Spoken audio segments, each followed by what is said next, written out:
سلام دوستان، امروز با آموزش بستن گیربکس NS 200 با ما همراه هستید.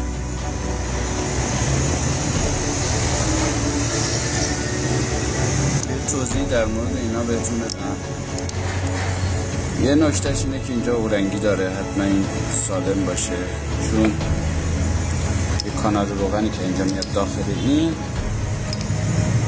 اینجاها رو فرا روغن نداشته باشید.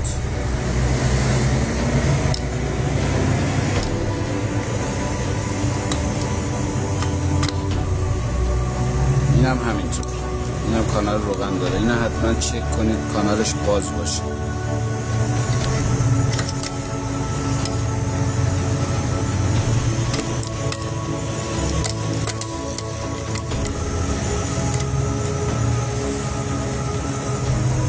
ماهکا هم این دوتا سایز همه تقریبا به این حالت هم میفته.